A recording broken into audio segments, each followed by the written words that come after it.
اللہ کے سامنے اپنی آرزو، اپنی خواہشات، اپنی عرضی پیش کریں، اللہ سے مانگیں۔ اس پہ صحابہ کرام نے کہا اللہ کے رسول صلی اللہ علیہ وسلم اس طرح سے تو دعا کبھی بھی رائے گاہ نہیں جاتی، یعنی دعا کا تو کچھ نہ کچھ فائدہ یہاں نہیں ملا تو آخرت میں مل جائے گا۔ یعنی عبادت کا جو جوہر ہے، عبادت کا جو مغز ہے وہ دعا ہے، کیونکہ انسان جیسے ہی اللہ کے سامنے ہاتھ اٹھاتا ہے تو ایسے لگتا ہے جیسے اللہ کے حضور میں پہنچ گیا ہو۔ یا نفس ان لم تظفری لا تجزعی۔ بسم اللہ الرحمن الرحیم۔ ناظرین السلام علیکم ورحمۃ اللہ وبرکاتہ۔ آج کی ہماری اس مجلس کا موضوع ہے دعا، دعا کی اہمیت۔ رمضان میں جو کام کرنے کے ہیں ان میں سے ایک اہم کام دعا بھی ہے، یعنی اللہ کو پکارنا، اللہ کے سامنے گڑ گڑانا۔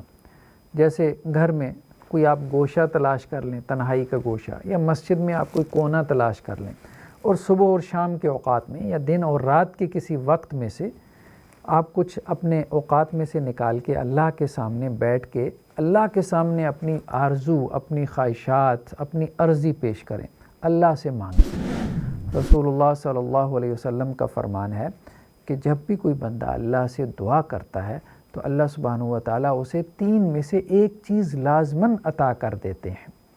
یا تو وہ دعا کرتا ہے، اللہ سبحانہ و تعالیٰ اس کی دعا کو قبول فرما لیتے ہیں، یعنی کوئی جاب کے لیے دعا کی، کوئی اولاد کے لیے دعا کی، اللہ نے اس کی دعا کو قبول کر لیا، پھر بھی فائدے میں رہا۔ دوسری صورت یہ ہے کہ اللہ سبحانہ و تعالیٰ اس کی دعا تو قبول نہیں کرتے، لیکن اس کے بدلے میں اس سے کوئی آزمائش ٹال دیتے ہیں۔ ہمیں نہیں معلوم ہوتا کہ اگلے چند دنوں میں ہمارے اوپر کیسی بلائیں اور آزمائشیں آنے والی ہیں، کون سی بیماری آنے والی ہے، کون سا ہمارا جانی مالی نقصان ہونے والا ہے۔ اللہ سبحانہ و تعالیٰ دعا کی برکت سے اس آزمائش کو ٹال دیتے ہیں۔ اور تیسری صورت یہ ہے کہ اللہ سبحانہ و تعالیٰ اس دعا کو اپنے بندے کے لیے ذخیرہ کر لیتے ہیں، اور قیامت والے دن اللہ سبحانہ و تعالیٰ اپنے بندے سے کہیں گے کہ اے میرے بندے، تو نے دنیا میں مجھ سے یہ مانگا تھا، جی اللہ مانگا تھا، تجھے ملا تھا، نہیں ملا تھا، تو آج ہم تجھے وہ سب کچھ اور اس سے بڑھا چڑھا کے واپس کر رہے ہیں۔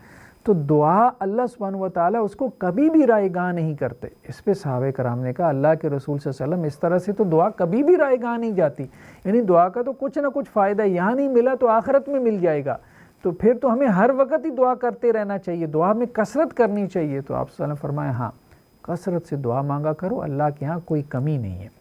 تو رسول اللہ صلی اللہ علیہ وسلم نے یہ بھی بیان فرمایا کہ الدعاء هو العبادہ، کہ دیکھو دعا ہی اصل عبادت ہے، یعنی عبادت کا جو جوہر ہے، عبادت کا جو مغز ہے وہ دعا ہے۔ کیونکہ انسان جیسے ہی اللہ کے سامنے ہاتھ اٹھاتا ہے تو ایسے لگتا ہے جیسے اللہ کے حضور میں پہنچ گیا ہو۔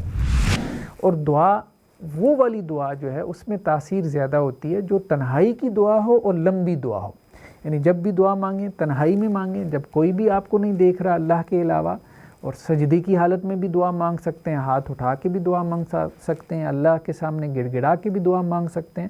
پھر لمبی دعا جیسے 10 منٹ، 15، 20 منٹ، آدھا گھنٹہ یہ دعا مانگتے رہنا چاہیے۔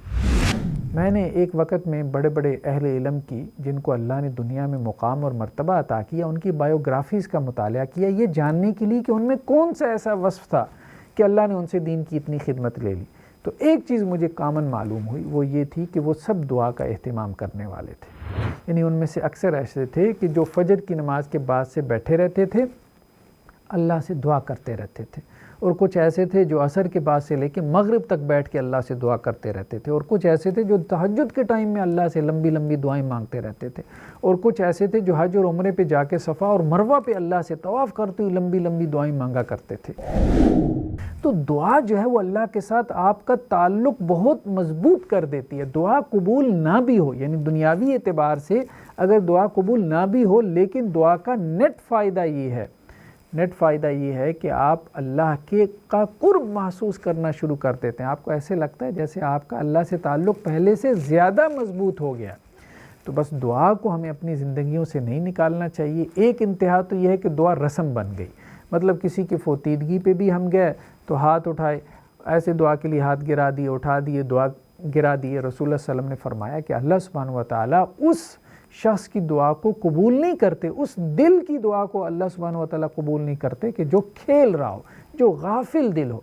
یعنی ایک ہاتھ میں اخبار پڑھا ہے، دوسرے ہاتھ سے دعا مانگی جا رہے ہیں، ایک ہاتھ میں موبائل ہے، دوسرے ہاتھ او جی دعا کریں جی، دعا کریں جی، دعائے خیر. بس اس طرح سے ایک رسم ہم نے بنا لیا. ایک انتہا یہ ہے، اور دوسری انتہا یہ ہے کہ دعا کو اپنی زندگی سے ہی نکال دیا. ایسے نہیں، بس دعا کو اپنی زندگی میں ہمیں لے کے آنا ہے، اور ہم نے اپنے اوقات میں سے کچھ اوقات نکالنے ہیں کہ جس میں ہم نے خاص طور پہ صبح و شام کے اوقات میں اللہ کے سامنے بیٹھ کے دو زانو ہو کے، جیسے انسان تحیات کی حالت میں، تشہد کی حالت میں بیٹھتا ہے، ایسے اللہ سے لمبی لمبی دعائیں مانگنی ہیں. اس کے بعد ہم دیکھیں کہ اللہ کے ساتھ قرب کی منازل ہم کیسے طے کرتے ہیں. اور قرآن نے کہا وقال ربکم ادعونی استجب لکم، دیکھو مجھ سے دعائیں مانگو. اللہ تعالیٰ یہ کہتے ہیں میں تمہاری دعاؤں کو قبول کروں گا، میں تمہیں جواب دوں گا. اب دعاؤں کے قبول کرنے کی 3 صورتیں ہم نے بیان کر دیں جو کہ حدیث میں آ گئیں. یا تو دنیا میں فوراً جو اس نے مانگا اس کو دے دیا جاتا ہے، یا اس کی کوئی آزمائش ٹال دی جاتی ہے، یا پھر اللہ سبحانہ وتعالیٰ اس کی دعا کو آخرت کے لیے ذخیرہ کر دیتے ہیں. تو بس ہم اپنی زندگیوں میں دعا کا اہتمام کریں، کیونکہ دعا ہی اصل عبادت ہے، دعا ہی عبادت کا مغز ہے. تو اللہ سے دعا ہے کہ اللہ سبحانہ وتعالیٰ ہمیں دعا کرنے کی توفیق نصیب فرمائے. السلام علیکم ورحمۃ اللہ وبرکاتہ.